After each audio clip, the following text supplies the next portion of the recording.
on va démarrer. Je vous remercie d'être venu. N'hésitez pas à vous asseoir, il y a plein de sièges qui vous attendent et bien plus confortables. Alors, aujourd'hui, on a la chance d'avoir deux très jolies plumes. On va commencer par les dames. Donc, on a Gypsy Palladini. Gypsy, je vais vous présenter les uns après les autres. Donc, Gypsy Palladini, tu as écrit 3 romans. C'est ça. Voilà. En fait, j'en ai écrit plus, mais il y en a 3 d'édités. 3 d'édités, en tout cas, j'imagine. En tout cas, 3 qu'on connaît. Voilà, exact. Ton premier roman a été publié chez un éditeur. C'est ça. Puis le second, tu t'es auto-édité, on y reviendra. Oui. Et le troisième qui va paraître d'ailleurs le 9 novembre. Oui. Excusez la voix. Qui s'appelle Vice et qui va paraître chez Fleuve Noir. Voilà. Voilà un petit peu pour l'actualité. Donc on l'exclut en Suisse. Et vous le trouverez effectivement en exclu, il n'est pas encore sorti. En France. En France, et en Suisse d'ailleurs non plus. C'est vrai. Parce qu'il est en exclu aujourd'hui. Et voilà. C'est ça. Donc n'hésitez pas à la fin de la conférence à aller voir Gypsy. Vous aurez un roman, et ce n'est pas toujours le cas, en primauté. Ensuite, Joseph Incardona.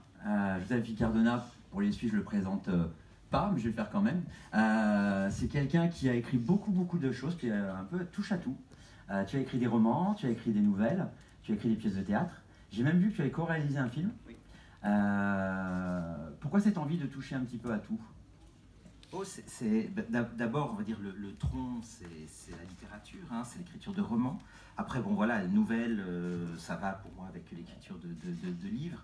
Après, c'est l'écriture qui parfois vous emmène dans des territoires nouveaux. C'est celui notamment pour la bande dessinée. Maintenant, ça fait un petit moment que j'ai pas... Il y a eu des adaptations mais sur lesquelles je n'ai pas collaboré, mais j'en avais fait quelques-unes avant. Peut-être que ça reviendra. Après, le théâtre, il y a eu des projets qui se sont mis en place avec on veut raconter une chose et puis tout d'un coup, c'est la forme qui convient. Ça n'aurait pas pu être un roman, ça n'aurait pas pu être autre chose.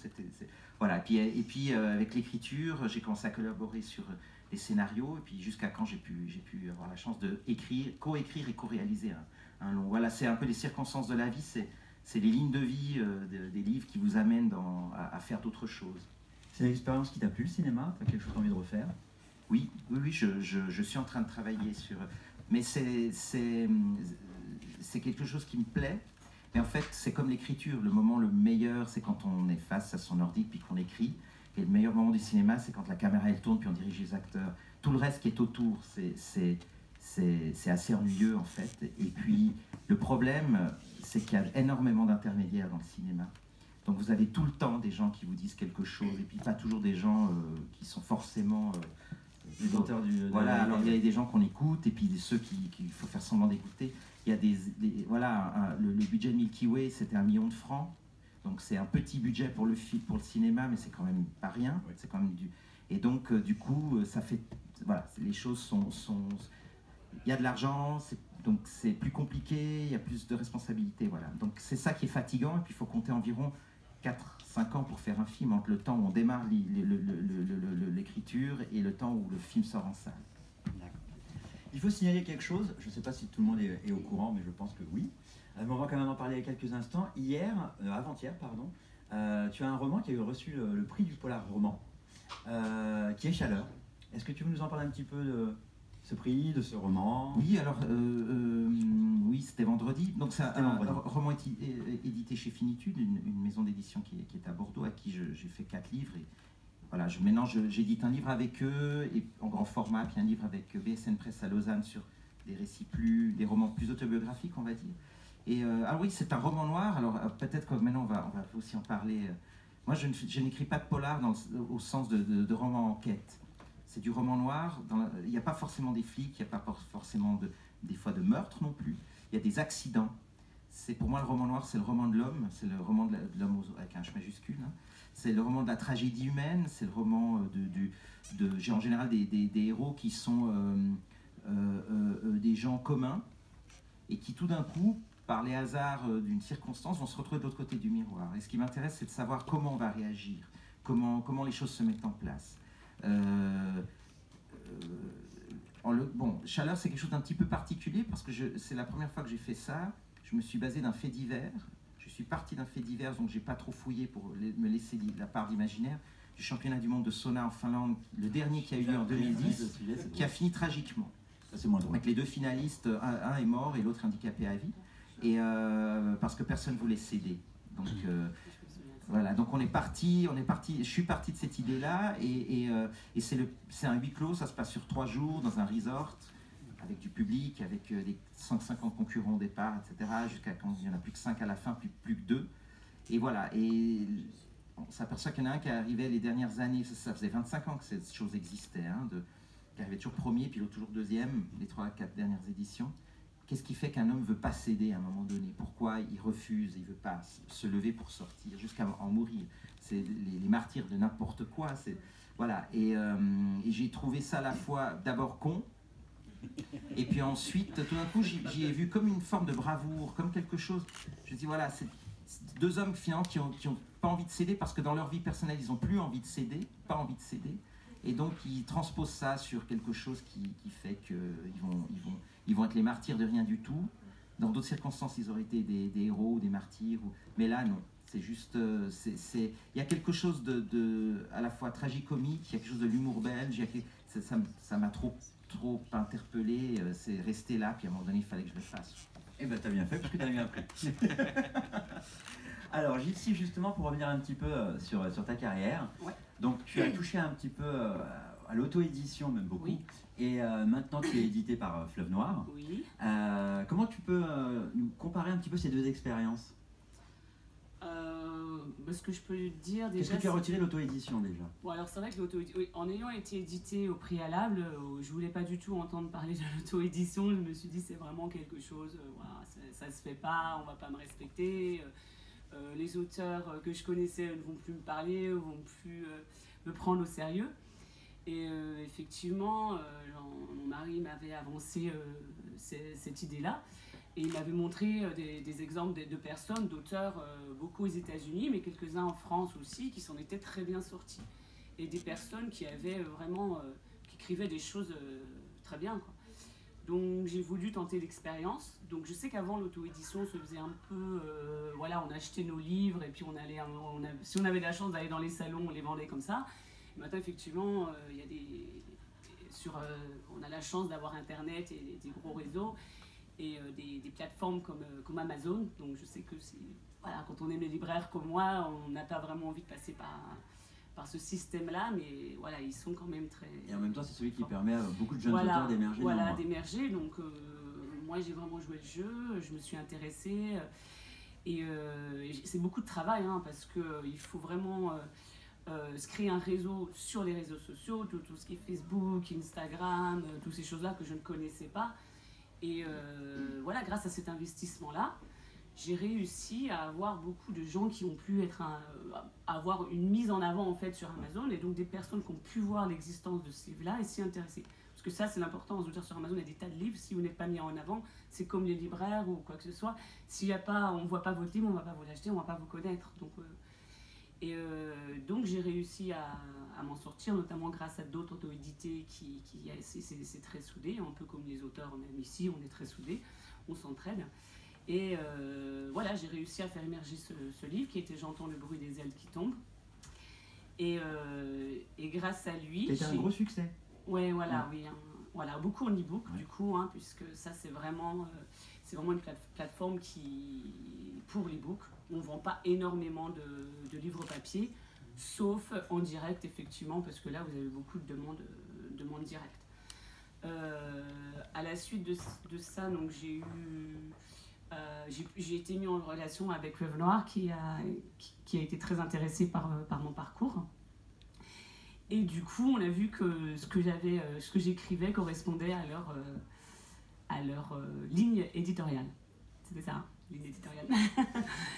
Et voilà, on a voulu commencer un tout nouveau projet qui est donc une série, on en parlera tout à l'heure. Et voilà, donc j'ai eu cette opportunité. Voilà, j'ai réussi à enfin... Comme quoi, ça aide aussi à émerger et voilà. à être repéré. Oui. Donc ça, c'est aussi une bonne nouvelle pour... Oui, voilà. Ça c'est excellent. L'éditrice. Voilà. C'est l'éditrice. Donc ce que je peux dire... J'aime beaucoup l'éditrice. Voilà. J'adore les Non mais, en fait, on s'aperçoit que malgré tout, malgré le e-book et tout, parce que bon, pour un qui réussit, il y a 10 000 qui... Voilà. Hein, mais le titre de noblesse, c'est toujours d'avoir le bouquin après qui sort en papier.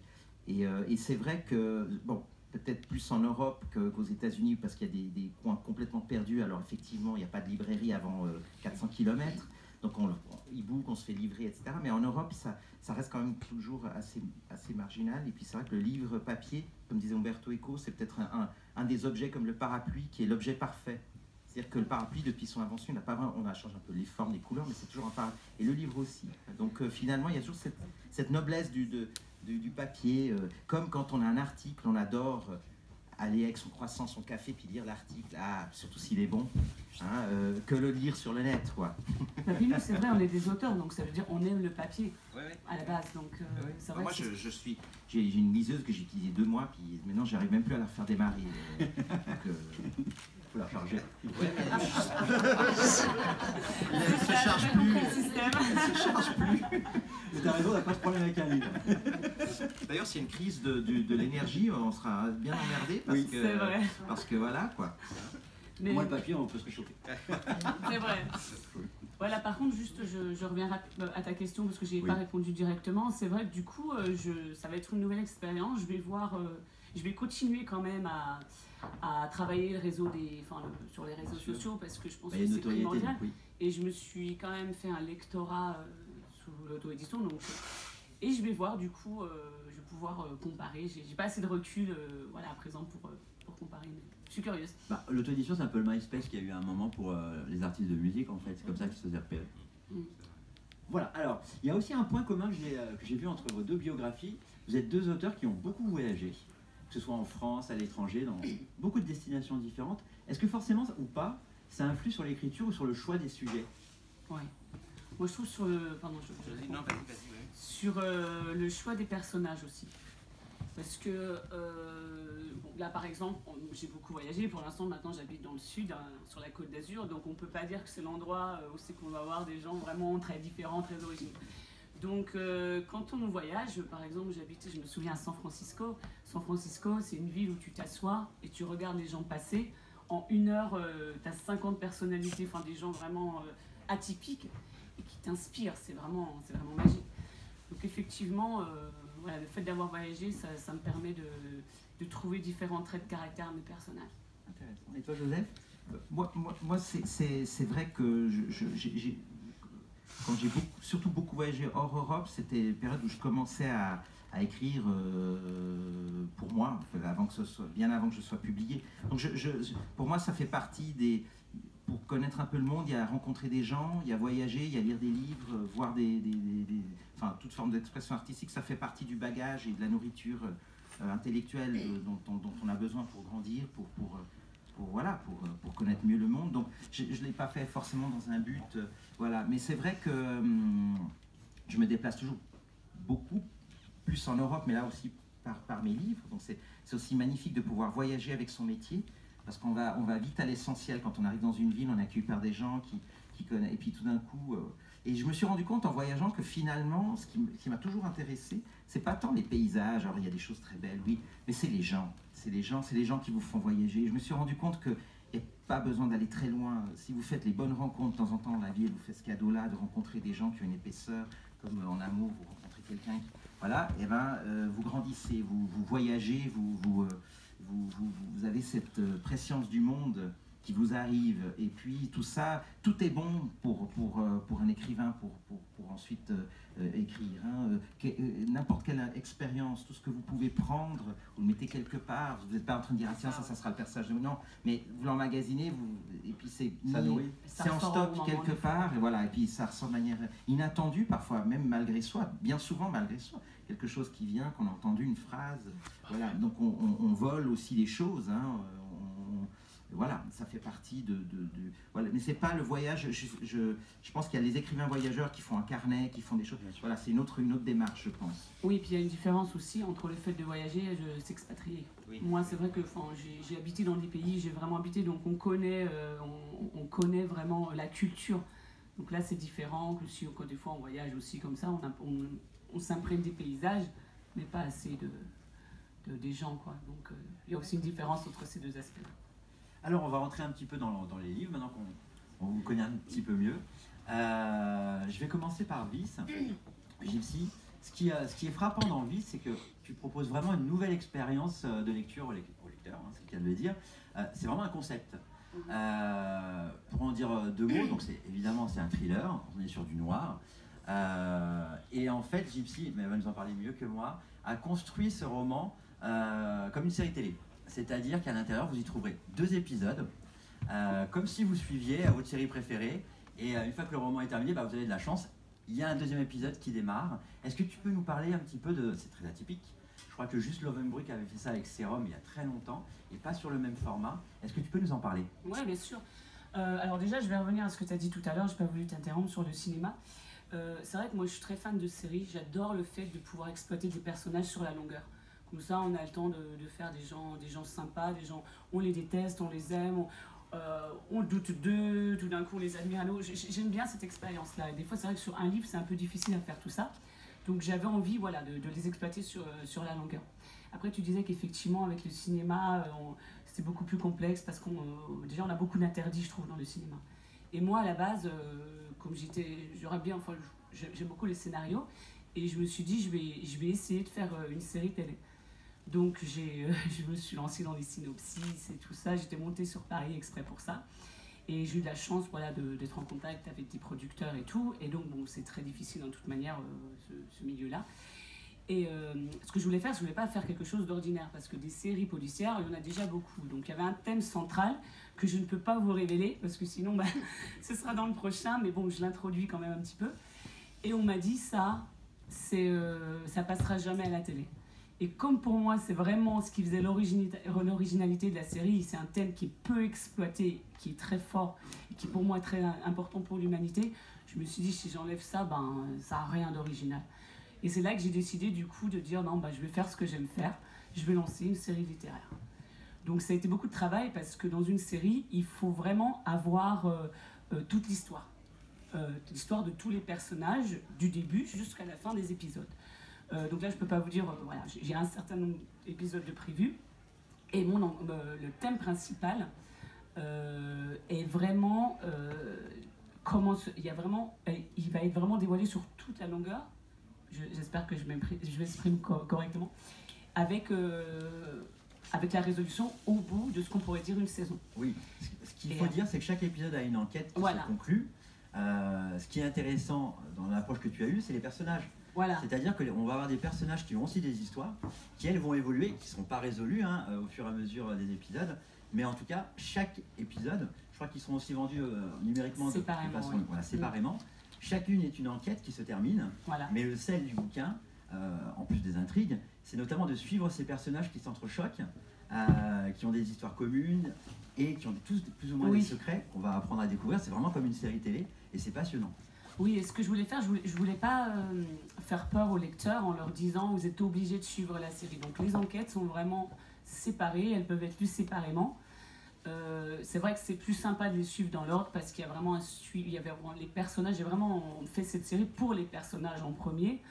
Et voilà, il y a vraiment un suspense au niveau des personnages qui est assez intense. Et ce que j'ai voulu faire, c'est que chaque épisode, j'ai voulu traiter d'un sujet particulier. Okay, donc dans le premier, c'est le harcèlement scolaire. Dans le deuxième, ça traite un peu des rituels africains. Voilà, donc chaque épisode a vraiment un thème propre. Et sa saveur. Voilà, exactement. Et voilà. Alors, Joseph, tu as 2 actus en ce moment. Trash Circus, qui date de 2012, mais qui vient d'être édité par Milady en poche. Et Les Points. Qui lui pour le coup est une nouveauté qui est sortie en septembre. Voilà. Je vais d'abord commencer par Trash Circus, que j'ai des petites questions à te poser dessus. Dans Trash Circus, tu t'attaques au monde des médias. Tu t'attaques à tout ce qui est effectivement... on retrouve en fait, pour être plus précis, l'univers de Réservoir Prod et de Jean-Luc Delarue avec ses fameuses émissions où il faisait venir des témoins de choses... Je les avais pas nommés pourtant, mais vous avez dit ça. J'y ai pas pensé, mais maintenant que tu le dis, Moi, je ne t'ai pas attaqué. Comment est-ce que c'était un besoin que tu avais de dénoncer un petit peu un système? Est-ce que c'était juste raconter une bonne histoire? Qu'est-ce qui t'a donné envie de parler du cirque médiatique? Alors d'abord, je vais partir d'un peu plus loin. Il y a un bouquin de Julius Horowitz qui avait été publié chez Baleine, qui malheureusement Baleine actuellement ne publie plus, a suspendu ses éditions.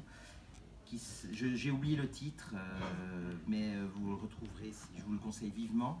C'est un type qui se lève le matin, qui travaille dans la publicité, qui a un poste important et qui annonce en fait au lecteur que ce soir, quand il reviendra, il va flinguer sa femme et ses 2 enfants. Et le livre commence par c'est un homme qui est à bout. Et le livre commence en disant si la meilleure chose à faire, et on est en 72, 72. Une des premières phrases, si ce n'est la première phrase du livre, est la première chose à faire, c'est de jeter votre télévision. Donc, d'ailleurs, c'est un acte de résistance qu'on pourrait faire aujourd'hui, c'est juste d'éteindre les téléphones. Et bon, ça, c'est pas bon pour les e-books et tout ça, mais c'est éteindre la télé, c'est éteindre. Ça serait la meilleure chose à faire. On a besoin d'un peu de silence. Je pense qu'on est une époque qui a besoin d'un peu de silence. Bon, à part cette. Donc, justement, moi, en l'occurrence, j'ai plus la télé depuis 2007. Je regarde de temps en temps 2-3 trucs, notamment un match de foot sur le net, comme ça. Mais je me souviens qu'à l'époque, parce que maintenant je crois qu'on est même parfois arrivé au-delà de ça, mais ces émissions qui étaient effectivement de la rue, que je trouvais, c'était pour moi de la pure pornographie. La pornographie dans le sens de l'impudeur, où on va exhiber son malheur personnel, ce que Deleuze disait, la petite histoire personnelle, hein. On va la donner en pâture, 15 minutes, 20 minutes, une demi-heure, à l'antenne, la crise de couple, l'abus sexuel, etc., etc. Et c'est quelque chose qui pour moi est vraiment était le symbole d'un déclin de civilisation absolu.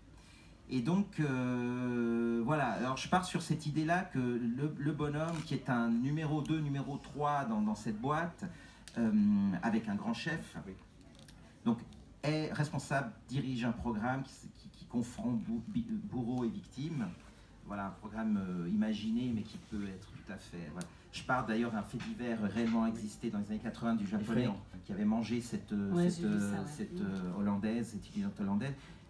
Alors après on dit la réalité et la fiction. Ce type était fils d'un richissime industriel japonais, n'a pas été condamné en peine de prison, mais à enfermement psychiatrique, interné au niveau psychiatrique en France. Après 1 an, on l'a extradé et il arrive au Japon, il a été libéré. Et suite à ça, il a fait des publicités pour des viandes de chiens.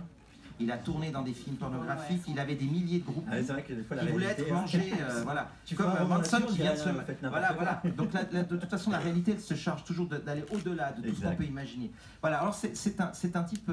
voilà, c'est le pur cynisme, c'est la pure utilisation du malheur autrui, où en plus les gens le donnent volontiers, ce malheur, pour être pourvu d'être à la télé. Hein, donc c'est ça. Et voilà. Et il vit dans ce monde où il y a complètement, où tous les principes, les valeurs humaines, l'empathie, etc. ne sont complètement gommés. Et en plus, il a une pression tellement forte parce qu'en plus, il gagne bien, il a sa Porsche, c'est un punk en costard, quoi, le type. Mais il faut que tout ça sorte, parce qu'il ne peut pas... Alors, à part le fait que ce soit un personnage odieux qui a tous les défauts du monde, et puis si de temps en temps vous arrivez quand même un petit peu à l'aimer, parce qu'il est aussi, lui, victime de quelque chose. J'aurais réussi un petit peu à faire quelque chose là-dedans. Et je ne vais pas prendre trop long. Mais il faut qu'il... Alors, qu'est-ce qu'il fait? Il va se défouler avec les supporters du PSG, les ultras, les skins. C'est excellent. Et alors, on ne voit jamais le foot, on voit juste les bagarres. Il se mêle, il met son bombers, il met ses Santiax, et puis il va cogner.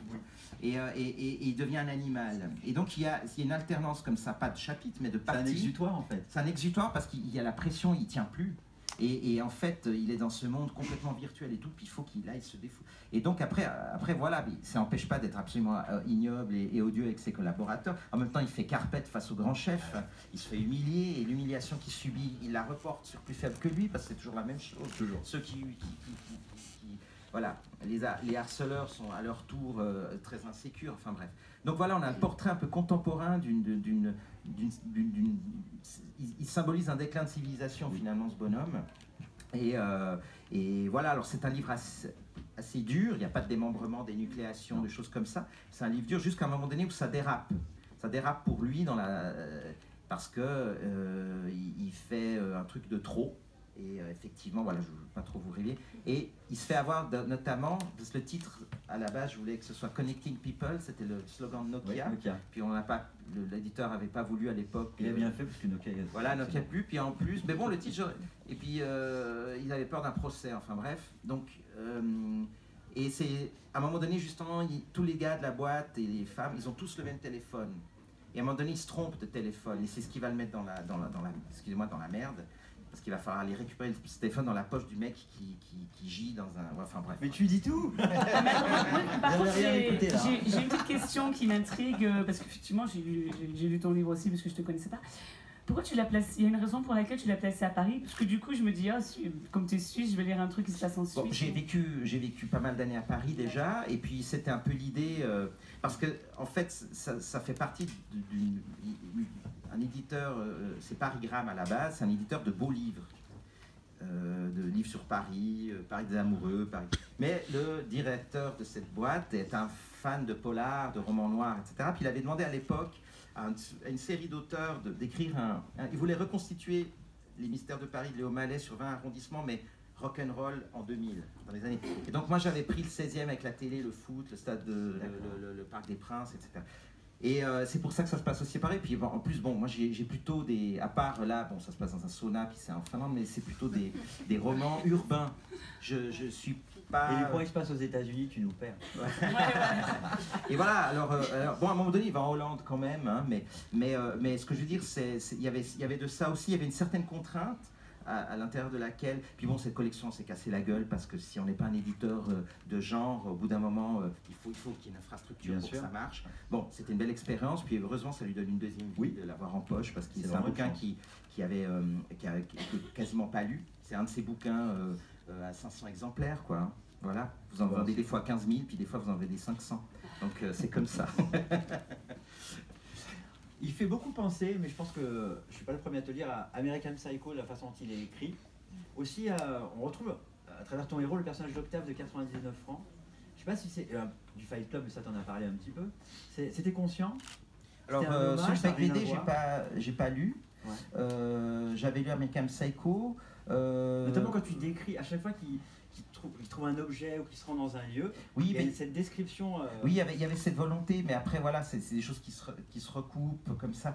Effectivement, il y a une telle matérialisation du monde où ce bonhomme, il est tellement esclave aussi de ses objets qu'il va les nommer, effectivement, parce qu'en les nommant, il se met en valeur. C'est sûr que si vous passez 12 heures par jour, vous faites un boulot que vous n'aimez pas tellement, puis mais vous gagnez bien, mais vous avez perdu, il faut que cet argent, vous le dépensiez. Donc, il faut que vous ayez un objet qui justifie cette frustration d'autres choses qu'on ne peut pas avoir. Donc, on va la mettre dans l'objet. Et voilà, il n'y a personne qui a des Porsche Cayenne dans la salle. Bon, lui, il a une Porsche Boxster. Ah ouais, c'est bon. Alors, Gypsy. Oui. Toi aussi, tu as des romans qui se passent souvent à l'étranger, en tout cas les deux premiers, Oui. qui sont 100% et j'entends le bruit des ailes qui tombent. Ouais. Dans Vice, tu reviens en France. Oui. C'est pas la ville, justement, d'où la question de tout à l'heure, c'était amusant sur la ville, Ouais. parce que tu veux pas nommer la ville, tu veux que chacun Non. puisse identifier Non. sa ville comme étant potentiellement le lieu de l'action. Mais tu reviens en France. Oui. Pourquoi? Est-ce que tu avais besoin Alors, il y a deux choses que j'aime. Moi, j'aime beaucoup la fiction. Donc, j'aime pas trop être proche de la réalité. Donc, moi, j'aime bien avoir des personnages un peu déjantés. Genre, j'adore Fargo. Tu vois, t'as des personnages qui sont profonds, dramatiques, mais en même temps, ils ont un truc un peu barjot. Donc, j'aime bien ça. Et la série Fargo est géniale. Oh là là, encore mieux que le film. franchement. Voilà, Ah oui, quasiment oui, les oui. deux saisons sont extraordinaires. Ouais, je suis C'est du d'accord. haut de gamme. Ah là là, donc ça, vraiment, c'est ce genre de truc qui m'inspire vraiment pour les personnages. J'aime bien ce côté un peu décalé. Et en même temps, j'aime bien les thèmes d'actualité. Et donc, je me suis dit, les vrais thèmes d'actualité, les deux premiers, ça se passe aux États-Unis, mais ça se passe dans les années 60, à New York. Donc, et là, les États-Unis, je les connais, j'ai vécu aux États-Unis, mais je ne les connais pas comme la France. Donc, je ne peux pas traiter des mêmes thèmes, je ne peux pas me permettre, quoi. Je risque de ne pas être très cohérente. Donc, je me suis dit, je vais faire quelque chose en France. Mais du fait, effectivement, que j'aime bien ce qui est bien fictionnel, je n'ai pas voulu décrire les villes. Moi, je ne suis pas super fan. Je sais qu'il y a des auteurs qui décrivent très bien les villes, c'est ancré dans Paris. Mais j'avais pas envie de faire ça pour pas qu'on identifie. Par exemple, Paris, dans certains romans, c'est très noir.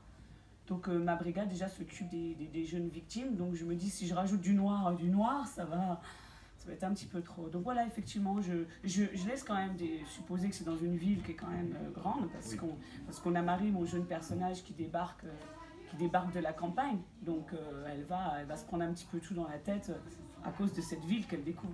Mais voilà, j'ai effectivement préféré ne pas citer la ville en elle-même. D'accord. Bon, moi, c'est vrai que là, il se trouve que ces deux romans-là sont dans un lieu bien précis, mais c'est vrai qu'aussi, parfois, j'aime bien, sur d'autres romans où on ne sait pas où on est, on imagine, ça peut être l'Italie, la France, l'Espagne, mais on est voilà, dans un lieu vraisemblable, mais qui n'est pas nommé, que chacun peut, comme fait d'ailleurs Philippe Dian, hein, qui nomme jamais réellement, à part vers chez les Blancs, quand il habitait dans la région, là, mais il nomme pas... D'ailleurs, ça me fait penser Doggy Bag, il avait fait une sorte de série. Ouais, c'était. J'ai lu du coup. Et puis Saga de Benedicta aussi. C'était pas une série, mais qui parle de gens qui se retrouvent voilà, dans une série. Enfin, ouais. Tu pas mal, si jamais. Mais toi, c'est vrai que c'est cohérent que tu utilises du coup. Oui, bah là, oui, mais c'est pas forcément une marque de fabrique. Hein. J'aime bien aussi, des fois, être derrière les panneaux, il y a des hommes ou 220 volts. Ce sont. Voilà, hein, il est sur une autoroute, entièrement sur une autoroute, le roman. C'est une autoroute générique. Après, voilà. Mais dans mes deux premiers, pour 100%, et j'entends, fallait que ça se passe à New York. Et du coup, parce que New York est aussi une ville fantastique, et du coup, j'ai pu l'exploiter pleinement. Hein. Je veux dire, chaque quartier a son caractère et tout, et on influence sur les personnages. Donc là, en ce cas-là, j'aime bien citer une ville. Mais quand c'est pas obligatoire, je préfère ne pas faire. Joseph, deuxième actualité plus récente, hein, Les Points. Qui est sorti en septembre. C'est un roman là qui parle de boxe, donc pour le coup on est plutôt sur du roman noir, donc rien à voir effectivement avec le précédent, le thriller ou le sauna. On sent c'est un roman qui est court. Si je te dis que j'ai trouvé trop court, tu le prends bien, tu le prends pas bien? Alors je le prends bien, je prends très... Non, en fait c'est cette maison d'édition dirigée par Giuseppe Meron qui est ici à Lausanne, qui s'appelle BSN Press, et inaugure une collection qui s'appelle Hypercut, qui est sur... c'est des novellas, c'est-à-dire des petits livres de 80, entre 60 et 80 pages, qui mettent en lien le sport et puis la tragédie, le drame ou le noir. Hein. Donc, et le mien traite de la boxe, mais en réalité, on est toujours à côté de la boxe, en préparation. C'est un type qui veut revenir. Donc, finalement, la boxe est juste un prétexte, comme la plupart... il y en a un autre d'ailleurs qui était publié en même temps, ça se passe dans le fitness, où une femme en fait va chercher l'homme idéal pour procréer. Enfin voilà. Donc c'est assez drôle. Philippe Lafitte en a fait un aussi sur la piscine. Enfin bref. Et c'est toujours un prétexte finalement, ces petits romans pour avoir un prisme sur la société et puis sur des déviances, voilà. Donc effectivement, il est court. À un moment donné, j'étais lancé, je me dis mais est-ce que je vais en faire un... Ouais, je me suis un peu frustré moi-même, mais j'avais la fin qui est une que je peux... Voilà, je ne révèle pas, mais qui est tiré d'un... Ça s'est réellement produit, c'est arrivé à un boxeur italien il y a quelques années, cette chose incroyable qui est hyper rare dans la boxe. Et à ce propos, je me permets, Élie Robert Nicou chez Stock a écrit Scène de boxe, et puis Élie est un copain en plus. Enfin, d'abord j'ai lu ses livres, puis après il est devenu, et puis on est devenu copains comme ça, parce que sinon ça fait le mec qui fait de la pub. Génial, magnifique, super bonhomme qui fait aussi de la boxe. Oui. Moi j'en fais aussi en amateur, j'en fais de moins en moins parce que j'ai bientôt 50 ans, donc les petits jeunes de 25 ils sautent trop vite sur le ring, mais voilà, on a cette passion de ce sport. Et puis parce que c'est vraiment le sport qui colle avec le jazz, avec le roman noir, le film noir. C'est l'arène, c'est le drame cristallisé, unité de temps, lieu d'action, etc. Donc il y a quelque chose, une salle de boxe est un lieu... La boxe, c'est le genre de sport où on ne peut pas tricher, vraiment pas tricher. On ne peut pas tricher. Et puis il faut énormément de courage pour monter et faire un combat. Et d'ailleurs j'avais présenté le livre avec Mauro Martelli, qui est un boxeur suisse qui a failli être 2 fois champion du monde. Et c'était très bien, parce qu'on a parlé de tout ça. Alors bien sûr, après, face à un boxeur qui a réellement été champion d'Europe, etc., c'est autre chose. Mais quand même, voilà, c'est un univers... Et c'est l'histoire d'une tentative de rédemption, effectivement. Et là, ça se passe aux États-Unis. Et on est dans le Nebraska, et c'est effectivement, ça pourrait être une bande-son de Bruce Springsteen, hein, on est l'hiver, il y a la neige, et puis j'ai voulu... Ça se passe dans les années 80. Voilà, et puis c'est un hommage à cette littérature, et à ce cinéma. Voilà, il y en a un autre là, que j'ai oublié maintenant. Et j'ai pensé notamment à un film que j'ai beaucoup aimé, c'est The Wrestler avec Mickey Rourke. Je trouve que Mickey Rourke, là, avec sa gueule complètement refaite. Là, on est C'est sur un le film- catch. Génial, c'est un film, mais voilà, mais c'est un peu cette histoire-là à un moment donné, on vieillit. Et c'est un peu la thématique aussi de chaleur pour un des personnages. On vieillit, le corps arrive au bout. Et c'est tout qui fout le camp un peu, c'est la jeunesse. Puis quand on sait que donner des coups de poing, puis on n'a pas grand-chose à côté, puis c'est là où on avait été adulé, c'est là qu'on vous avait aimé. Et puis votre corps, puis le mec il prend 26 kilos, quoi. C'était Thiozo, il avait perdu 26 kilos. Je me suis inspiré de ça pour faire un championnat d'Europe. C'est hallucinant. Il a perdu 26 kilos en 3 mois, quoi. C'est quelque chose de fou. Et voilà, donc le type il est là, il met son, en plus alors il met son kawaii et sa doudoune dans la bagnole avec le chauffage à fond pour transpirer, parce qu'il ne peut pas se permettre un sauna, parce qu'il vit dans une roulotte, il ne voit pas sa fille, sa femme, puis il veut reconquérir, au moins revoir sa femme. Voilà. C'est quelque chose de... Si vous êtes peut-être sur le point de pleurer, hein, mais C'est vraiment mais il y a un très côté bon assez roman. lyrique, Ouais. effectivement, quoi, C'est pas un roman, c'est une fulgurance. Voilà, bah, c'est gentil, merci. on Tu fait fais notre table rattraper. ronde, hein. Est-ce que quelqu'un a des questions à poser d'ailleurs? Parce qu'on peut partager, hein, si quelqu'un a une question à poser soit à Gypsy, soit à Joseph, faut pas hésiter. C'est ton vrai prénom? Ouais. C'est son vrai prénom. C'est la première fois que je l'entends. Quelqu'un a une question? C'est bien qu'on me demande souvent. On va poser, hein. Vous avez un pseudo. C'est pas un pseudo. Bon, bah alors j'en pose une autre. N'hésitez pas hein, si vous avez. Moi j'avais juste, je peux Ouais, juste vas-y, revenir sur un petit truc sur le fait, on te dit, ouais, t'étais un petit peu frustré parce que. Et c'est vrai que moi c'est pareil, comme c'est des épisodes, j'ai l'habitude de creuser psychologiquement les personnages et tout. Et du coup, je me suis retrouvée à devoir faire des épisodes, à devoir développer les personnages dans un espace restreint, tu vois. Et du coup, ouais, c'était vraiment un exercice complexe. Hein. Bon, c'était juste une petite parenthèse comme ça, Tu parles des personnages, c'est intéressant, ça me permet de rebondir sur la question qui suit. tu vois. Elle est formidable. Dans Vice, si je te dis que les personnages sont encore plus importants que l'intrigue, est-ce que tu es d'accord? Tout à fait, oui. Oui. Moi, c'était vraiment, c'était ça pour moi. On suit, juste pour rappeler, parce que je suis pas sûr qu'on l'ait dit, en fait dans Vice, on suit les aventures d'une brigade pour mineurs, hein, c'est comme ça qu'on l'appellerait, qui s'appelle pour jeunes victimes dans ton roman, Oui. et on suit leur quotidien. Oui. Je te- Donc c'était voilà pour les enfants et jeunes adultes, hein, parce qu'ils traitent aussi avec des personnes qui ont 18, 20, 22 ans, c'est pas que des enfants. Et c'était quoi ta question déjà? On parlait des personnages, de l'importance des personnages dans tes Oui, romans. voilà. Donc comme je vous ai dit, moi ce que j'aime dans les séries, c'est les personnages. Et c'était ça qui m'intéressait de traiter. Donc j'ai vraiment travaillé chaque personnage un par un. J'aurais trouvé des caractéristiques chacun. Donc c'est ça que je vous dis, c'est important effectivement de s'ouvrir à tout, hein, pas hésiter. Enfin moi j'ai un mari qui adore les documentaires, donc des fois il me fait regarder des documentaires, mais je lui dis mais j'ai pas envie. Puis une fois des combats de bras de fer au Nebraska ou des concours de Il n'est châteaux. pas dans la salle. Si, il est là, le mec tient la caméra, il peut rien dire. Donc, Ah ouais, il est balèze. voilà. Lui déjà à la base, c'est un Brésilien. Enfin, il a été officier militaire. Enfin, policier militaire. Donc déjà, il y a pas mal de choses de ce côté-là.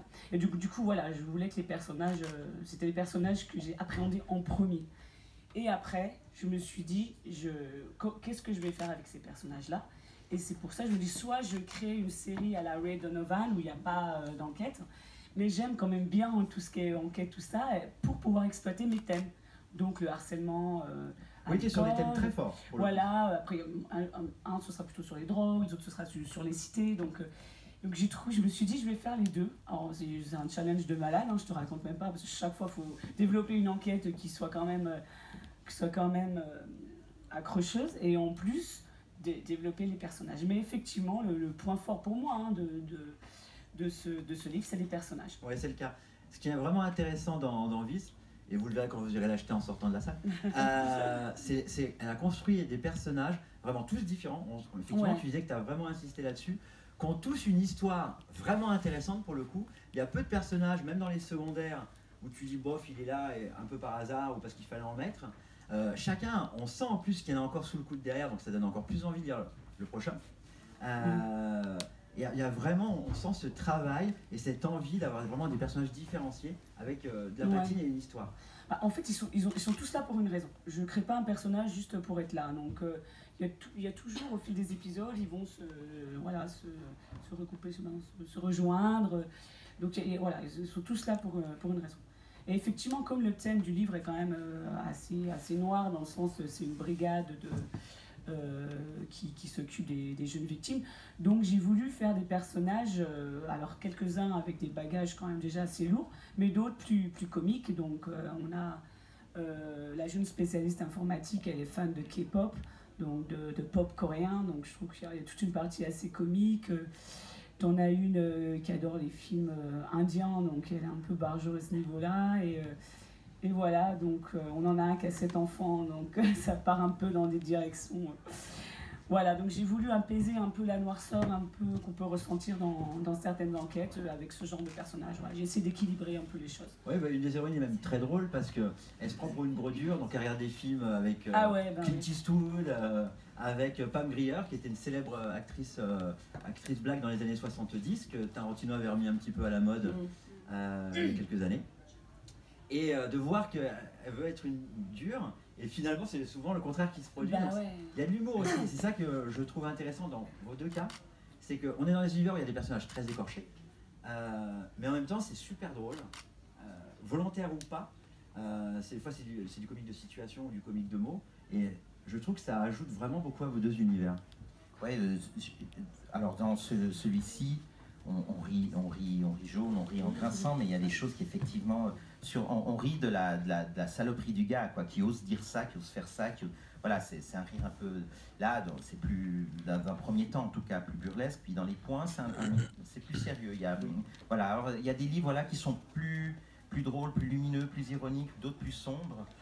Étrangement, c'est pas forcément dans une période où on est forcément bien. Et ben on va écrire peut-être des livres plus drôles. Étonnamment, c'est pas toujours l'état d'âme qui correspond. C'est assez drôle, c'est assez étonnant aussi des fois. Voilà, mais en tout cas, je pense que l'ironie, c'est une de mes marques de fabrique. C'est-à-dire que le retour sur soi, le fait qu'il y a... Bon, je suis à moitié italien, donc il y a ce côté de toute cette comédie italienne des années 70, où les personnages, même dans les moments plus durs, ils ont toujours ce moment où ils vont rire d'eux-mêmes, ils vont se dire... Allez, on pleure, mais on rigole en même temps. C'est des choses qu'on retrouve un peu aussi dans les films de Kusturica ou des choses comme ça. Hein. Il y a ce truc où c'est cette espèce de nostalgie du violon. Allez, on va quand même danser.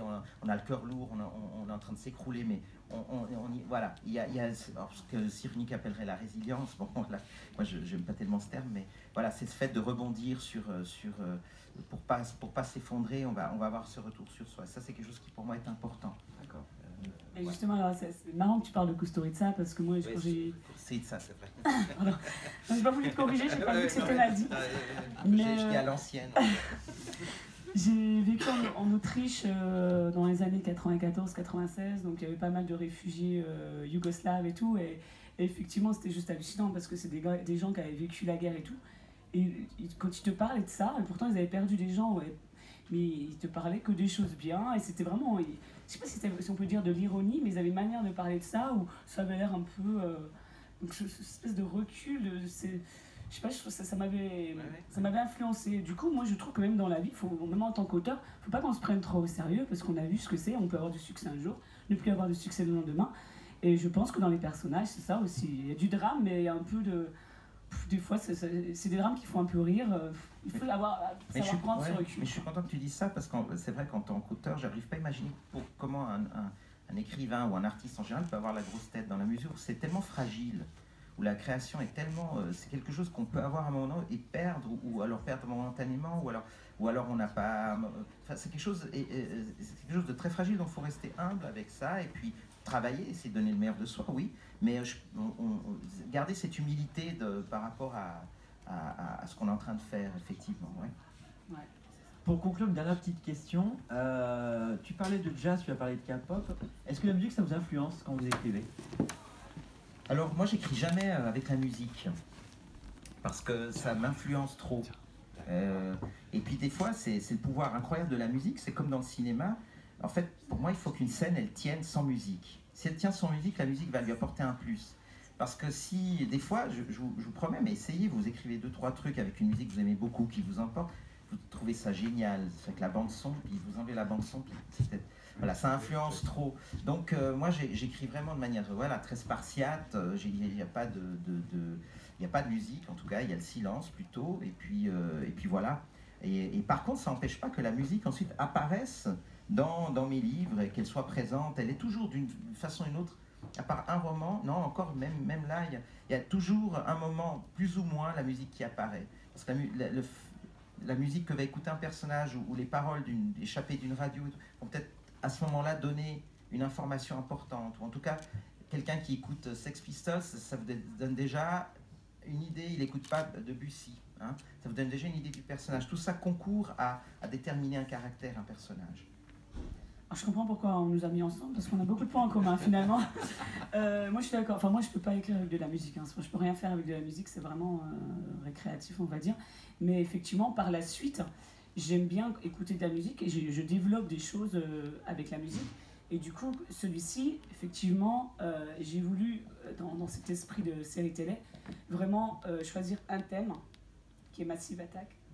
Et après chaque épisode, en début et en fin, un titre qui correspond. Et effectivement, comme tu disais, tu reconnais des paroles et des choses qui ont à voir avec l'épisode. Donc ça oui, hein, tu as vu dans 100% oui, et j'entends le bruit des existants. Voilà, la musique était importante, mais je l'ai amenée après. Effectivement, je n'ai pas écrit sous musique. D'accord. Eh ben, un grand merci à vous deux en tout cas, et merci à vous d'avoir assisté à la conférence. Je vous rappelle, Gypsy, donc en avant-première ici, hein, c'est important de le savoir, sort son nouveau roman qui s'appelle Vice chez Fleuve Noir. Joseph a une triple actualité.